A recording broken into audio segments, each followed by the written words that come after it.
Hi, I'm Terrell Turner, the host of the Business Talk Library, and today I have a special guest on, Miss Yolanda Hemphill. And the reason why I like this guest so much is because I've admired the work that she does with the NABA organization, and she is the new NABA president for the Charlotte chapter. So welcome to the show, Yolanda. Thank you so much. I'm excited to be here. Absolutely, absolutely. Now, before we jump into, your president, I guess maybe I should refer to you as Madam President before we jump into I will take it. before we jump into that, tell us a little bit about, your background and what you were doing, what brought you to even join NAPA. Yes, great. Yeah, so NABA is something I've been super passionate about for a very long time. I started even hearing about NABA when I was living in Memphis, Tennessee. So the company I was working for at the time, Deloitte, um, introduced me to it. I had no clue it even existed. They were part of the Southern Region Student Conference that happens in Atlanta. So they wanted me to be a part of it. So that was my first even, start of NABA, right? And that was in 2007. But then once I moved here to Charlotte, I was like, wait, I'm not very connected to NABA anymore, and I want to get re-engaged. So maybe 2015, 16, I kind of got reconnected back with NABA, ended up becoming Outstanding Member of the Year that first year that I was re-engaged, and then Mentor of the Year the next year. Right, no, mind blowing. And then I was like, you know what? I should be a part of the board. They approached me and asked me to be a part of it. So then I was SMS director, which is member services, and also vice president. And so now I'm NABA president of the Charlotte chapter. Wow, wow. So what has that been like? I mean, going from, going through the different levels and I guess the different levels of involvement, what has that experience been like and kind of what's been the benefit you've seen doing that? It's been awesome because it gives you different perspectives, right? So when I was SMS director, I got to see it from the student's perspective because you get to work with all the different colleges that we're associated with, which is Winthrop University, Johnson C. Smith, and UNCC. So I really developed that strong bond with the students. And that's part of the reason why I became mentor of the year, because I really enjoyed giving back and then just helping them make the mistakes that I didn't make, right? Like don't make the same mistakes that I made. So I really enjoyed doing that. So it gave me that perspective, right? And then as vice president, you got to see even more of the association, right? So I got to see ACAP, how that was done. I got to see how operationally we were doing. So it just gave a big picture perspective so that once I stepped into presidency, I had a little bit of knowledge about everything. I'm not going to say a whole lot of knowledge about everything, but a little bit of knowledge about everything. So that helps.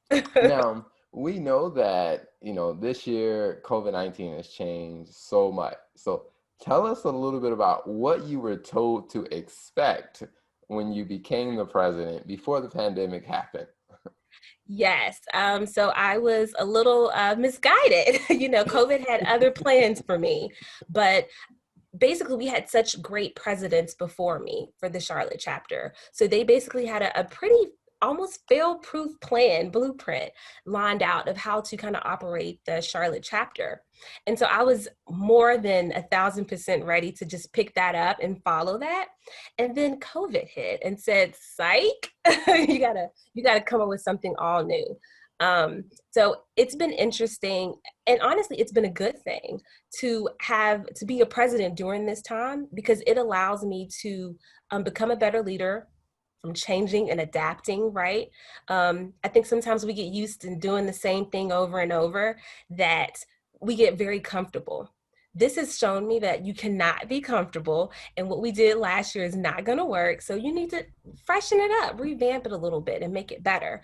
So that's exactly what we've done. We've made all of our events virtual, and we were hoping to have virtual events this first, through December, and then in-person events, January through June. Don't know if that's going to happen, but it's definitely given us a new perspective and even a bigger audience, right? Because most of our members may not can make it to Uptown at 5:30 p.m. after work for an event. But what they can do is open up their laptops at 5:30 p.m. for a virtual event. So even like our membership reception, we had almost 300 people in attendance for our virtual membership reception. And previously, we've only ever had, I think the most is 150 people. So things like that have been good, showing the good side of what can come out of COVID. But it's hasn't been easy. I don't want to make it like it's been super easy. It definitely has been a challenge, but luckily I'm up for challenges, so I'm excited. Gotcha. Now, there are a lot of organizations that are trying to make that pivot to virtual. And it sounds like you said your attendance was up from the member reception and the different things that you guys are doing. Is there anything that stood out to you unique that you guys are doing to see that type of growth or that type of participation? Yeah, we've been collaborating with a lot of other organizations within Charlotte, right? So I think previously we did have some connections, but we've been really trying to hone in and develop those connections that we have. So for instance, National Black MBA Association and National Society of Black Engineers, even the formerly known as Charlotte Chamber of Commerce, right? I think it's Charlotte Regional Business Alliance now. Just kind of reaching out to those different groups and saying, we have events, let's connect, because honestly, all of our goals are the same. It's to add value to all of our members and provide that growth for them so that they can develop themselves. So we all have the same common goal at the end of the day, right? Yours may be engineers, yours may be, master degrees, right? But at the end of the day, it's all boils down to the same thing. So I think really developing those relationships with those different organizations and then passing it out to their members. So it's been Awesome. good. Awesome. So how has the experience been with the students and being able to still keep that relationship with them and to keep that door open for them to still get value? How's that been? Not easy, okay? Because so I guess I'll be honest, connecting with the students hasn't always been super easy, right? Because sometimes they don't necessarily see the true benefit of NABA, right? Especially if you're a freshman or a sophomore, you may say, wait, that's years down the road. That's not something I need right now. You're trying to talk to me about internships and develop and communication skills and leadership skills. So they may not see the true benefit of it then, right? But I think we've been able to, when we were in face to face with them, we would say, hey, this is the benefit. We can show you the different students that got internships last year. We can show you where this student was timid and now they're the president of their student chapter. They could visually see that, right? And so I think now, since everything's virtual, it's also a little easier for them to avoid us because the Gotcha. most contact that we have with them is email, or we have a group me account with each of our different student chapters. And so it's not as easy as like putting your hands on them and saying, come, and then you look them in the eye and they're like, okay, I don't want to let you down.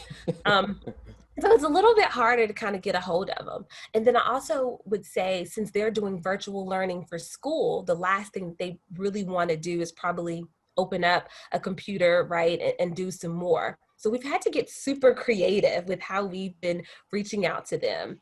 I am not above texting people, calling you out, right? So what we've done is we've been reaching out to their student boards and getting them to understand the importance of NABA and the different activities that NABA offers, and then having them reach out to their members, right, to get them engaged. And we found out that that works a little bit better because surprisingly, peers listen to their peers more than they listen to people that are older than them.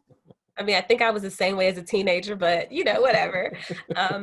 So that's also been helping our strategy. So we had the fall day, the pre-conference last weekend, and we actually had a good number of students attend. And then we have our virtual student conference that's going to be next weekend, the 24th through the 26th. And so we're hoping to get more of them engaged through that as well. It just hasn't been as easy because I can't just show up on campus and start knocking on doors. I have to rely on my phone and, that kind of technology. So, it's a work in progress. Gotcha. Now, as far as your professional membership goes, what are do you have any upcoming events going on? We do. I'm glad you said that. We do have we feel like it's been a lot of just stress, right? There's a lot of things going on in the world, COVID, just unrest.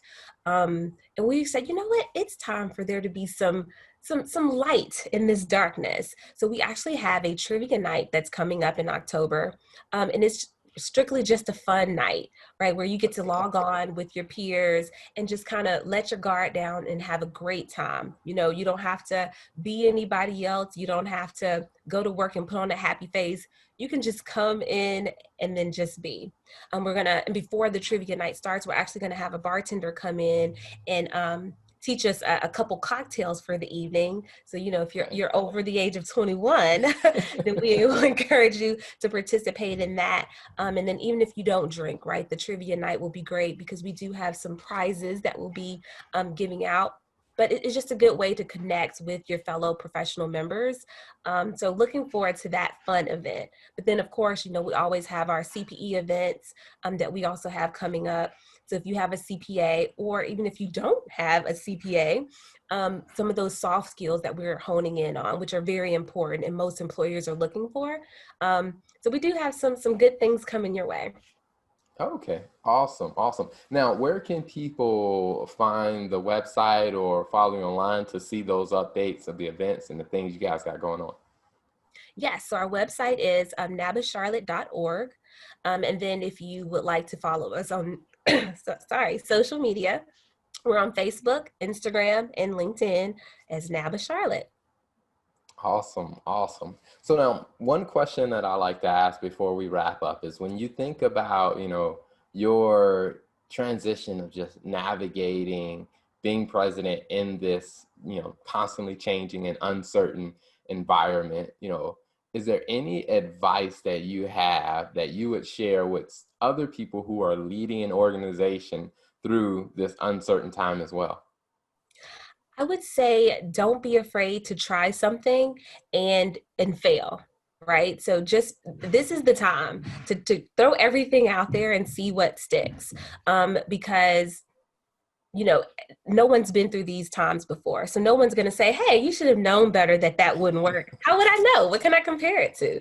Right. So this is the time I would encourage you to experiment, really hone in to, what your members want and try to give them that virtually, because honestly, it's going to be a little bit cheaper, right? Because we don't have to pay for food. We don't have to pay for a location. So this is the time to, if you want speakers to come in, have them come in because you don't have to pay for their travel expenses, right? So I would encourage you to kind of reach for the stars, because there's nothing bad that can happen.